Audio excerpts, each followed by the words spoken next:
de récupérer les palettes de légumes. Qu'est-ce que c'est comme légumes? Nous on assemble des produits, hein, c'est-à-dire du poireau, du chou, et on fait pot-au-feu. Ah oui, oui, ça voilà. vous venez de Donc, le dire.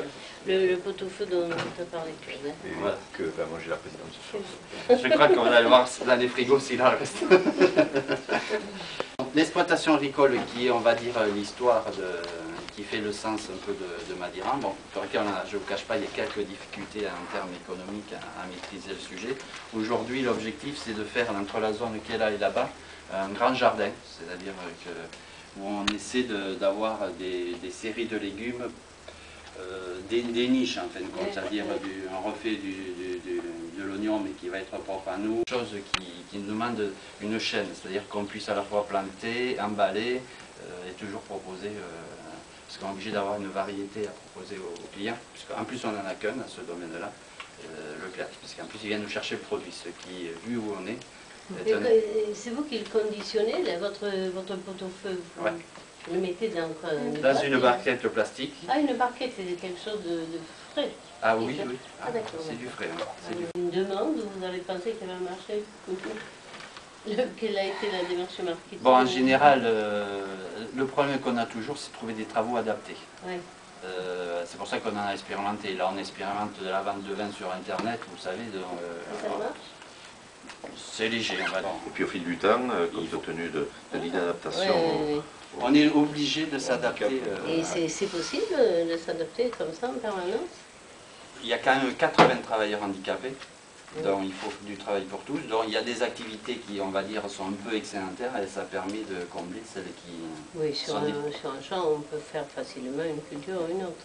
Oui, mais sur l'agriculture, par exemple, jusqu'à maintenant, pratiquement dans l'histoire, ça a été compensé par les autres activités. Je ne parle pas des vignes, qui sont aussi le domaine de l'agriculture, sur lesquelles, là, effectivement, on répond beaucoup à la demande, on ne peut pas suffire même, mais c'est très fatigant aussi. mais en main d'œuvre. L'activité principale, en fait, c'est de la prestation de services, qu'il s'agisse de la viticulture ou des espaces verts. La tendance, quand même, c'est de faire des activités le plus intégrées. Si vous Oui, étiez en journée sûr. ici, il y a 15-20 personnes sur les 80. Les autres sont dans le tissu à côté, quoi. Et en plus, bon, c'est un établissement, disait M. Dutour, c'est agréable au possible, il n'y a pas de mur. Donc, en termes de liberté pour des gens qui peuvent, par exemple, sortir. Des problèmes, autrement on les réglerait, et il ne faudrait pas de professionnels s'il n'y en avait pas. Non, on les règle, on les régule, on va dire. Non, je vous pose cette question alors que nous on a l'habitude aussi, la maison est totalement ouverte. Non, je crois que d'abord, quand les gens viennent ici, ils considèrent qu'ils ont de la chance. Mais la qualité de l'accueil de mes salariés, que font mes salariés, je pense quand même de très bon niveau, et ce qui fait aussi notre réussite. Parce qu'en fin de compte, c'est l'écoute qu'on apporte pratiquement dans le début, les moyens massifs qu'on met au début pour intégrer la personne, puisque les autres ils sont là depuis longtemps, ils sont dans le roulement, mais les nouveaux, on met de gros moyens. On a du rouge aussi, si vous préférez. Hein. C'est l'ancien prix de vin, ici, de Madiran. Qui est devenu propriétaire maintenant? C'est le syndicat de communes, le syndicat intercommunal, j'ai l'honneur de présider, qui regroupe donc toutes les communes de l'appellation Madiran.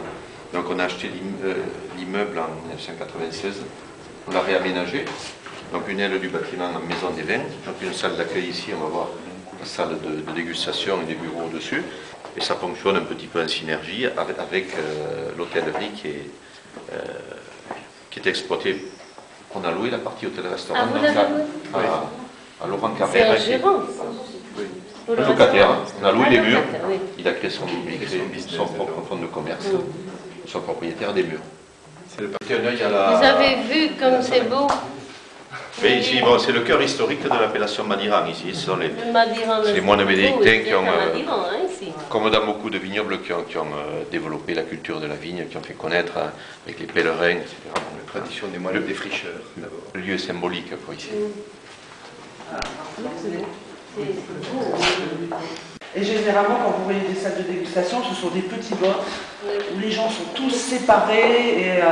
Mais nous, c'est pas la peine parce qu'en fait, la table est tournante.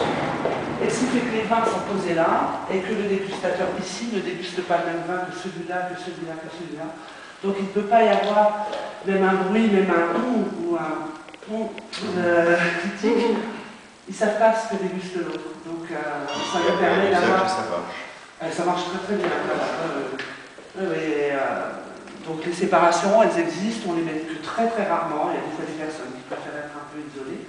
Mais sinon, donc chacun déguste, les vins sont mis autour, chacun déguste indépendamment.